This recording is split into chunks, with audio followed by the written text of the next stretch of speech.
बड़े लंबे सफ़र के बाद, बड़े दिनों के बाद नेपाल घूमने की चाहत हमें खींच लाई बुटवल के इस ऊंचे ऊंचे पहाड़ों के बीच। बुटवल से आप ये नज़ारा देख सकते हैं कि कितनी ऊंचाई पर हम खड़े हैं और नीचे ये शहर आपको दिख रहा है। हमें जाना था पहाड़ों पर, इसी को लेकर हम बस से उतरते हैं और ऊंचे ऊंचे पहाड़ों का नज़ारा लेने पहुंच जाते हैं। हमारे साथ जितने भी कज़न थे वो उत्सुक थे फोटोग्राफी करने के लिए और ऊंचे पहाड़ों को देखने के लिए, क्योंकि इनमें से पहली बार कई लोग पहाड़ों पर आए हुए थे। कुछ दूर चलने के बाद हमें दिखता है एक मनमोहक झरना, जिसे देखने के बाद सब मंत्रमुग्ध हो जाते हैं। आगे बढ़ते हुए हम इस झरने को छोड़ते हुए आगे जाते हैं और हमें पहुंचना था ऊंचे ऊंचे पहाड़ों के नज़ारे लेने। तो आगे चलते हुए हमने लंबा सफ़र तय किया और तय करते हुए हम आगे बढ़ते जाते हैं। इसी बीच होड़ लगी थी फ़ोटोग्राफी करने की, जहां पर कुछ लोग ये भी मना कर रहे थे कि आप आगे चलते जाइए वरना लोगों का साथ छूट जाएगा और आप यहीं पे छूट जाएंगे। जिसके बाद चलते चलते हम नीचे देखते हैं कि एक बड़ा पहाड़ और नीचे बहते हुए पानी। इस मनमोहक दृश्य को देखने के लिए लोग रुकते हैं और इसकी वाहवाही करते हैं। नेपाल इसी पहाड़ों के लिए जाना जाता है, जिसको देखने पूरी दुनिया भर से लोग नेपाल की तरफ आकर्षित होते हैं और टूरिस्ट के रूप में इन पहाड़ों को, मनमोहक दृश्यों को देखने के लिए यहाँ पर आते हैं। इन पहाड़ों की ऊंचाई तो इतनी थी कि नीचे देखने में भी डर लगता था। नीचे देखते वक्त ये लगता था कि कहीं हम लुढ़क ना जाएं और पत्थरों के साथ नीचे गिर ना जाएं। अभी हमारे साथ बने रहिए, ट्रैवल करते हुए हम आगे जाएंगे और आपको ऐसे नज़ारे दिखाएंगे जो आपको मनमोहक कर देंगे। तो बने रहिए हमारे साथ और आगे हम बढ़ते हैं और देखते हैं एक ऐसा ब्रिज जिस पर जाने में हमें डर सा लगता था, लेकिन हमें घूमना था, ब्रिज देखना था और ब्रिज पे जरूर जाना था। इसलिए यहाँ कह रहे थे कि रिस्क उठाओगे तभी ना नाम बनेगा।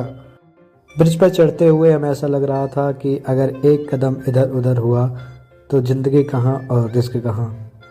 हमें नसीहत दी गई थी कि हम अपने स्मार्टफोन अपनी जेब में रखें, वरना वो गिरेंगे तो पाताल लोक चले जाएंगे, फिर उसे ढूंढने वाला कोई नहीं होगा। ब्रिज घूमने के बाद हम अपने अगली मंजिल पे थे, जहां हमें जाना था और जो हमें वास्तव में देखना था।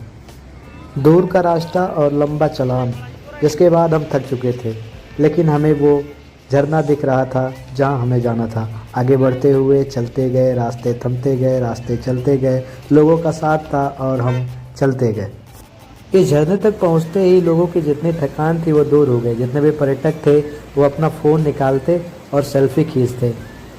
इस झरने को सेल्फी पॉइंट में तब्दील कर दिया गया था, क्योंकि ये इतने मनोरम दृश्य थे जिसे देखने के लिए लोग दुनिया भर से नेपाल में घूमने के लिए आते हैं।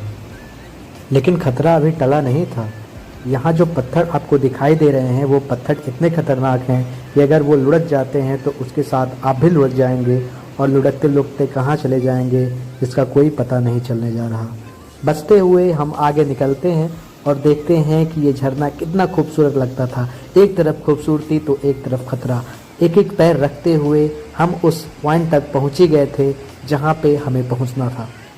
प्रकृति ने दुनिया में कहीं कहीं इतनी खूबसूरती बरती है जहाँ से आने का मन नहीं करता, जिसको देखने के बाद हमारे कैमरामैन रघुबर का सेल्फी पॉइंट आप देख ही सकते हैं। इस तरीके से सभी लोग, सभी पर्यटक अपना फ़ोन निकालकर सेल्फी खींच रहे थे, जिसे उन्हें सोशल मीडिया पोस्ट पर अपडेट करना था।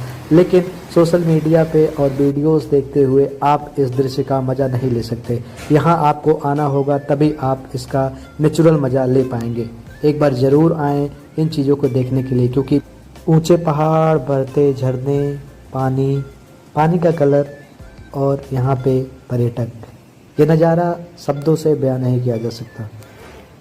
इन जगहों पे आने के बाद आपको पता चलता है कि प्रकृति ने दुनिया को कितनी खूबसूरती बरती है, भगवान ने इस दुनिया को किस तरीके से बनाया है। जिसे नेपाल के इन मनोरम दृश्यों के बाद अब हम आपको यहीं पे छोड़ते हैं और आपसे अलविदा लेते हैं। फिर मिलेंगे किसी और नेक्स्ट वीडियो में किसी और प्रकृति के दृश्य के साथ। तब तक आप चैनल को सब्सक्राइब कर सकते हैं। अगर वीडियो पसंद आया हो तो लाइक कर सकते हैं। Take care, bye bye.